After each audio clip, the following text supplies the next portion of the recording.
Chase, did something monumental, something huge happen in our world? Yeah, something big happened. We have Overlay available on the App Store. So this is a massive, monumental thing that happened for us. We've been working internally. We've been working in stealth mode, building this this app for creators. Initially, when you download Overlay in the first few months, we've basically eliminated the first paid tier, so there's no ads. It just allows you to have 30 free protections for the first little bit. So that's a limited time only, just for people to go in, test it out, see how easy it is to protect all your media. Right now, you can protect all photos, video and audio will come soon. One click, your image is protected, and then you upload that online. Yeah, definitely go download Overlay from the App Store right now and then come back and get comfy, get cozy, because we have two very special guests today on the Founder Side Chat. Co-founders Paul Nicklen and Cristina Mittermeier. Thank you for joining us.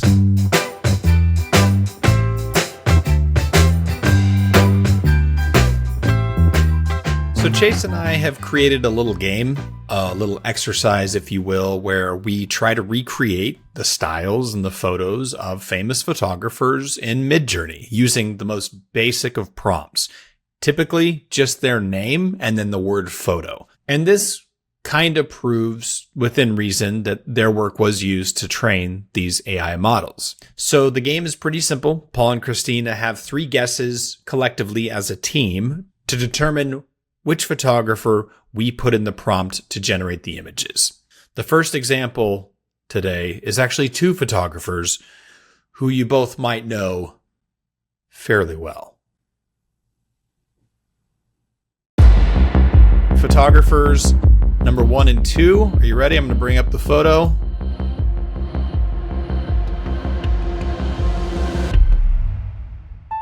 Okay, so who are the 2 photographers here? So the lady and the goose, and obviously the woman Day of the Dead is definitely Cristina Mittermeier, and the spirit bear and the ice waterfalls. It's Paul Nicklen. Oh my god! 2 points for each of them. They'll get harder. They'll get harder. That's amazing. That's a polar bear on a log that's, is a spirit bear. So that's pretty wild. That is a polar bear. And I mean, really, it becomes apparent when you look at your real photos side by side with these AI ones. It becomes very apparent that your photos are in there and being used as examples. That's nice. Terrifying, guys. All right, next photographer. You ready? So this is just one photographer that you're trying to guess. Ansel Adams. Wow, that's Ansel Adams. There we go. 3 points for each of them. Okay. So what gave it away?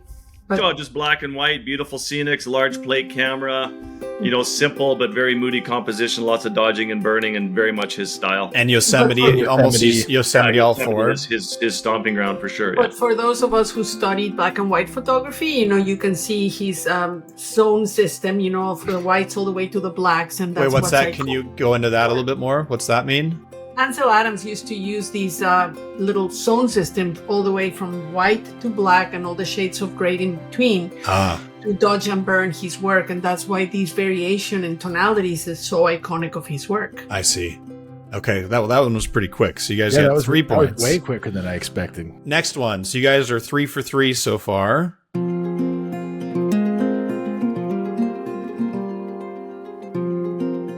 Well, this is our friend Jimmy Chin. Wow, that was quick too. So this prompt was literally just Jimmy Chin photo. Wow. What gives it away other than... He always has sense of place climbers. A lot of people shoot tight climbing. He does a lot of how epic the journey is. Scale. The scale. I think that guy, the top right-hand one, that's basically, I think, Alex Honnold's move with a different face on him. That's exactly what it looks like. Also, Jimmy Chin being a Chinese-American photographer, the AI has picked up on the fact that this is Jimmy's ethnicity and has made the climbers the same as Jimmy. Yeah. Jimmy's a climber as well, right? Yeah. Because what AI does is that it goes into the every corner of the internet and pulls out all the data that exists on something, and it doesn't have to, though. They don't have to, right? Like they could build their entire models on licensed, clean data, and they choose not to. So that's... Let's hope the next one's more challenging. Come on, guys. 4 for 4. Next one. Oh, this is Sartori. Damn. See, Luke, I told you they'd get this one. Damn it. I mean, But he's I all bet- about portraits of exotic and endangered species, and you look at those. He's the master of creating emotion in the eyes of the animals and studio lighting, black backdrops. It's just it's very consistent with his photo work, body of work right now. I fear that the ability for AI to generate similar content so quickly is going to affect all social media algorithms and take, exposure and audience share away from the people actually capturing the stuff. And that affects everybody. Well, I just read something the other day, Luke, about this, there's billions of users on Instagram, on, all meta platforms and everywhere, but only 2% of users are actually consistently posting day in and day out. And those are the ones that are winning the algorithm. So imagine of that 2%, the people that can do it at volume and at mass with high quality and with a style. Like imagine the work that goes in, obviously your guys' work, but even with Joel, getting all the species, every different species of animal, bringing it into a studio. It's a whole team, and it's a lifetime It's his of entire life. You can't keep up with the algorithm. Like you can't keep up with the people generating this slop. And by But the way, also, these frogs are not frogs. I mean, it's a merge of a reptile with an amphibian, and it's so strange. That's Kermit the Frog in the top left.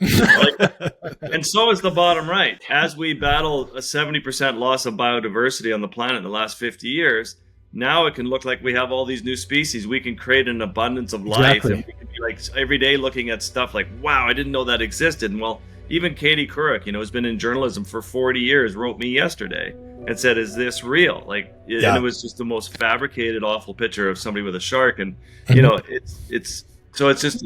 And that is so important, because as important as it is to say, yes, I did see this, I did photograph this behavior is real or whatever, it's also the story of what it felt like to be there, to be a photographer. And you have to be able to prove it. A lot of people pushing AI will say, we're getting rid of the complexities of creating art. I'm like, the process of doing it is the fun part. Like, I don't remember sitting on my computer and editing the final piece. I remember the experiences of being out there, creating memories with real people and capturing these moments.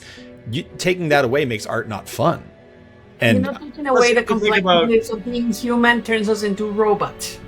And there's all of a sudden you're losing the business model of like journalists used to be able to shoot for like National Geographic, Life magazine, and then all of their images went into stock agencies, and that's how they made a living. So they had an afterlife to their work.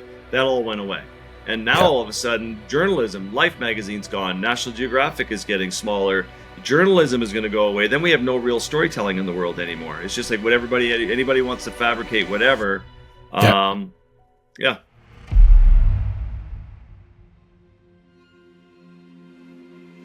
Pete Souza. This is Pete Souza, of course.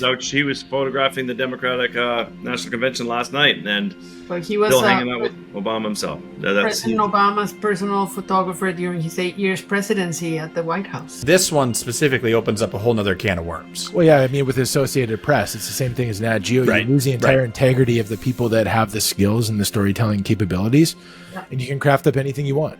And you can, every photo you see now, you have the option to discredit it because it's likely fake. And you are seeing it in this election. So many AI-generated images of the candidates in situations where they would never be found. You think of the Vietnam War, and you think of the protests and the politics and the marches and how much pressure there was to end the war. And really, it came down to a photograph, and it was by Nick Ut of the girl napalm running down the road burning. That's the power of journalism, that you can end a war with one image. And it's maybe not single-handedly, but it definitely played a role. Yeah. And when I say Vietnam War, people will mention that image almost immediately. So that's the image burned. I hate the word burned into people's brains of that situation. And that's the power of journalism. And right now that's at risk.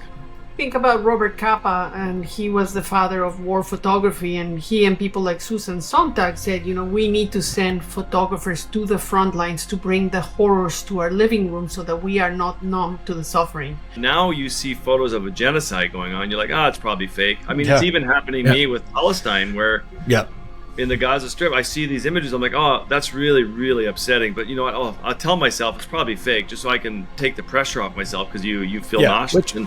Which this is the point. This is exactly what I wanted to mention. Is like if the fans or the viewers of the work have a neutral response, then you're screwed. It's going to go into this neutral phase, which is I believe is the most dangerous phase, which causes inaction. Well, Chase, we have to shout it at the top of our lungs. You know, we are authentic organic photographers, and our images are opted out with Overlai. Do this for your own work, but do it for the entire industry. Do it for any artist in the world who's creating, you know, very authentic, original art that you work. We all know how hard it is to create original work, and you're not just doing it for yourself, but obviously protect yourself. But we need to really take a stand for everybody out who's creating art. The workflow is pretty simple. You know, you upload an image to Overlai, and from there it can go on a social media platform, and forevermore it will be watermarked, authenticated, opted out. You know, it gives you so many protections. I don't think we could say it any better than that, Chase. Yeah, no, that's perfect. No, I think that's a good sign off. I think we're done here. All right, now go download Overlai. Thanks. Yeah, see you guys on the next episode of the Founder Side Chat.